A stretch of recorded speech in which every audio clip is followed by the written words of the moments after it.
Sois béni dans le nom de Jésus. Bénis une personne, bénis une famille ce matin, dans cette année nouvelle 2026. Que la bénédiction, la grâce, la miséricorde de Dieu soit sur vous. Que la faveur de Dieu vous accompagne pendant toute cette année. Alléluia. Que la main de Dieu soit sur vos vies et vos familles. Dans le nom puissant de Jésus. Amen. Ce matin, mettons-nous debout avec nos Bibles afin que nous puissions lire la parole de Dieu ensemble, même le premier verset. Merci beaucoup. Le titre du message ce matin, c'est la coupe entre les mains de Dieu. La coupe entre les mains de Dieu. Le texte de référence, ce sera Luc 22 à partir du verset 39 jusqu'au verset 44. Alléluia, je vais lire la parole. Il sortit et se rendit comme d'habitude au mont des Oliviers. Ses disciples le suivirent. Lorsqu'il fut arrivé à cet endroit, il leur dit, priez pour ne pas céder à la tentation. Puis il s'éloigna d'eux à la distance d'environ un jeu de pierre, se mit à genoux et pria, en disant, Père, si tu voulais, éloigne de moi cette coupe. Toutefois, que ce ne soit pas ma volonté qui se fasse, mais la tienne. Alors un ange lui apparut du ciel pour le fortifier. Saisi d'angoisse, Jésus priait avec plus d'insistance et sa sueur devint comme des cailloux de sang qui tombaient par terre. Parole du Seigneur. Ce matin, j'ai dit le titre du message, prenez place, la coupe entre les mains de Dieu. Bien-aimés, nous voyons dans le jardin de Gethsémani, Jésus vit l'un des moments les plus intenses, les plus difficiles de toute l'Écriture, si je puis dire. Il ne fuit pas la croix, mais il s'arrête pour prier. Là, il parle d'une coupe. Cette coupe n'est pas un simple symbole.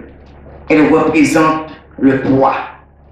Bien-aimé, ce matin, je voulais te dire, quelle que soit la coupe que tu es en train de boire, quel que soit par les moments difficiles que tu es en train de passer, je veux t'encourager ce matin dans cette année nouvelle. Alléluia, sache que Dieu est avec toi, quelle que soit ta situation, quelle que soit l'épreuve que tu es en train de vivre en ce moment, quelles que soient les douleurs. Vous savez, il y a ceux qui ont commencé l'année dans les fêtes, mais il y a ceux peut-être qui ont commencé l'année en pleurant. Personne ne sait, mais je veux t'encourager. Quelle que soit la coupe, Jésus s'est éloigné, il a prié. Vous savez, des fois, on ne peut pas ne pas boire la coupe. Des fois, nous devons boire la coupe. Parce que peut-être c'est la volonté de Dieu, ou c'est la volonté de Dieu. Des fois, il y a des choses que nous ne pouvons pas éviter. Il y a des choses que nous ne pouvons pas arrêter.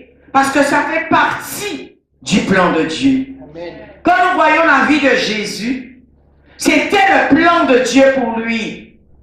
La seule chose qu'il avait comme réconfort, c'était la prière. C'était de se tenir dans la présence de Dieu. Je veux te dire ce matin, quelle que soit l'épreuve par laquelle tu passes, ne tombe pas à terre, reste debout. Dieu est avec toi. Il n'y a rien que Dieu ne sait pas. Il n'y a rien qui est nouveau pour Dieu sur le soleil. Il n'y a rien qui est un hasard. Dieu connaît toutes choses et il est au contrôle de tout. Amen. Spirituel, alléluia. Il portait ce poids spirituel, moral et physique que seul le Fils de Dieu pouvait porter. Il y a des choses, Dieu sait que tu es capable de les porter. Dieu ne va jamais nous donner une épreuve qui est trop lourde pour nous. La seule chose, je te dis ce matin, prends courage. Des fois, la coupe elle est amère. Des fois, il y a des coupes empoisonnées. Des fois, il y a des coupes même de la mort. Mais Dieu est au contrôle. Dieu est avec vous. Alléluia. La coupe est souvent ce que Dieu permet, ce qu'il confie, ce qu'il mesure. Nul ne choisit naturellement sa coupe. Ne choisissons pas la coupe. Nous n'avons pas choisi d'être sur terre, mais Dieu a permis cela. Il sait pourquoi il nous a envoyés sur la terre. Et si quelle que soit la coupe qui sera devant nous et que nous devrions boire, il est au contrôle. Il est avec nous. Alléluia. En cette année 2026, n'aie pas peur. Dieu est avec toi. Dieu est là. Dis à la personne qui est à côté de toi, Dieu est là. Mais sachez que chacun est appelé à décider comment il va la boire. Comment il va la boire. Jésus, dans sa souffrance, nous a montré le chemin.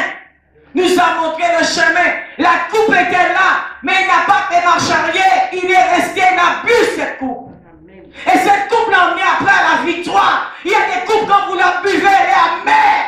Mais la gloire de Dieu derrière, la victoire de Dieu derrière, la main de Dieu derrière, vous allez vivre les merveilles de Dieu. Le diable, l'ennemi le sait très bien.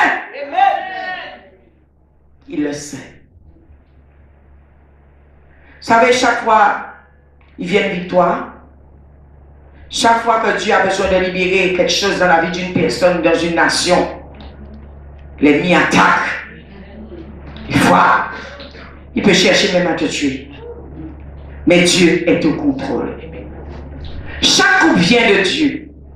Aucune coupe n'est le fruit du hasard. Ouvrons nos Bibles dans le Psaume 23, verset 5. Psaume 23, verset 5. Verset 5. Alléluia. Il n'y a rien que Dieu va nous donner que nous ne pourrions pas supporter. Alléluia. Tu dresses une table devant moi en face de mes adversaires. Tu verses de l'huile sur ma tête et tu fais déborder ma coupe. Des fois, tu seras face à l'ennemi, face à l'adversaire qui va te donner une coupe empoisonnée, une coupe de trahison, une coupe d'humiliation, une coupe de honte. Une coupe, bien aimée, pour te mettre mal à l'aise. Voilà. Je te dis, voilà. Dieu est au contrôle. Dieu est au contrôle. Alléluia. Tu dresses pour moi une table en face de mes adversaires. Mais à la fin, le Seigneur dit, tu oins ma tête et ma coupe déborde. Vous savez, il y a des onctions, des niveaux pour les atteindre. Tu dois vivre des épreuves. Tu dois vivre des tempêtes. Tu dois passer par la vallée de l'ombre de la mort. Tu dois vivre des situations. Tu te poses la question, mais Seigneur, pourquoi que je fais pour mériter cela? Amen. Mais c'est le niveau de l'onction, le niveau de la bénédiction. Plus il y a une grande bénédiction, plus l'attaque elle est grande. La coupe peut être une saison de joie, une épreuve douloureuse, un appel à grandir, un temps de silence. Mais quand elle est amère, elle reste entre les mains de Dieu. Ce que Dieu permet n'est jamais sans but. Dieu le permet. Dieu a un plan. Peut-être tu m'écoutes ce matin. Tu ne sais pas pourquoi tu vis cela. Tu ne sais pas pourquoi tu manques à manger. Tu ne sais pas pourquoi tu souffres. Tu ne sais pas pourquoi tu es malade. Tu ne sais pas pourquoi cela t'arrive à toi.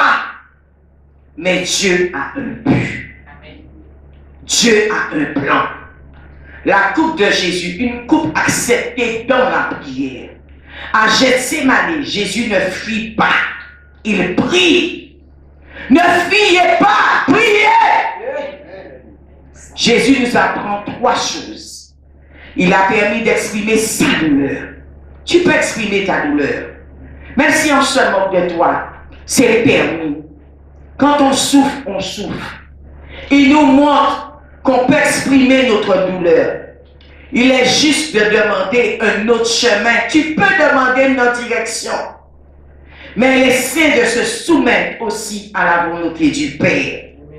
La prière ne change pas toujours la coupe, mais elle change le cœur de celui qui la boit. Vous savez, face à certaines épreuves que vous allez vivre, vous allez changer. Vous allez devenir plus fort, plus solide. Vous allez savoir maintenant, peut-être il ne faut plus faire confiance aux gens, de vous protéger. Vous allez comprendre de vous mettre à l'abri face à la situation de laquelle êtes maintenant. Face à la coupe, vous êtes en train de boire maintenant. Vous savez, des fois, quand on n'entend pas, Dieu permet des choses pour nous faire devenir plus matures, plus mûrs. Alléluia. Nous voyons aussi la coupe partagée avec Christ. Nous ne pouvons jamais seuls, frères et sœurs. Ouvrons-nous dans Luc 9, verset 23. Luc 9, verset 23. Alléluia. Puis il dit à tous, si quelqu'un veut être mon disciple, qui renonce à lui-même, qui se charge, alléluia, chaque jour de sa croix et qu'il me suive. Bien aimé, pour suivre Jésus, il faut boire la coupe. Ah, il faut boire la coupe, mon ami. La coupe de la trahison. La coupe de la violence. La coupe de l'humiliation. La coupe du scandale. La coupe d'être méprisé. La coupe d'être rejeté. Il faut la boire. Personne ne peut suivre Jésus sans ne pas prendre sa croix. C'est cela qui démontre que tu es un vrai serviteur de Dieu. Amen. Une vraie servante de Dieu. Si tu n'es pas attaqué, pose-toi la question, pourquoi tu n'es pas attaqué? Mais quand tu es attaqué, c'est que tu portes quelque chose que le monde ne comprend pas, que les autres n'ont pas, que le diable a cela en haine. Tu portes quelque chose qui dérange le monde des ténèbres. Yes. Alléluia. Jésus a bu la coupe la plus lourde. Alléluia. Pour que nos coupes ne soient jamais vides de sa présence. Nos souffrances ne soient jamais inutiles. Nos larmes ne soient jamais perdues. Tes larmes ne sont pas perdues. Dieu sait que tu pleures. Dieu sait que tu as mal. Dieu sait que tu souffres. Avec Christ, même l'épreuve devient un lieu de communion. Sachez quand nous vivons des épreuves, cela nous rapproche de Dieu. Amen. Cela nous apprend vraiment à faire confiance qu'à Dieu. À nous remettre vraiment entre ses mains, à nous abandonner à lui. L'épreuve, la coupe amère devient un lieu de communion. Nous voyons aussi la coupe finale, qui est la coupe de la victoire. La dernière coupe n'est pas la souffrance, mais la gloire. Matthieu 26, ouvrons nos Bibles, Matthieu 26, verset 29. Matthieu 26, verset 29. Alléluia. Oh Seigneur, merci. Merci Saint-Esprit de Dieu. Je vous le dis, je ne boirai plus désormais de ce fruit de la vigne, jusqu'au jour où je le boirai de nouveau avec vous dans le royaume de mon Père, la coupe de la victoire. Et un jour, tu seras avec Jésus. Et un jour, bien-aimé, tu seras récompensé. Et ce jour viendra. Il y a une coupe à venir, une coupe de joie parfaite, une coupe de victoire éternelle, une coupe partagée avec Christ. Et un jour, bien-aimé, nous serons réellement avec lui, dans toute sa gloire. En conclusion, je voulais te dire ce matin, la question n'est pas quelle est ta coupe, mais avec qui la bois-tu? Alléluia. Jésus a bu la coupe de la souffrance pour que nous buvions celle de l'espérance. Aujourd'hui, frères et sœurs, remettons notre coupe entre les mains de Dieu en disant, alléluia, Seigneur, non pas ma volonté, mais la tienne. Cela peut être la coupe de l'adversité ou de la prospérité. Ce sont des coupes que Dieu nous présente à boire. Jésus dit qu'il est le chemin, la vérité et la vie. Personne ne vient au Père si ce n'est par lui. Que Dieu vous bénisse ce matin.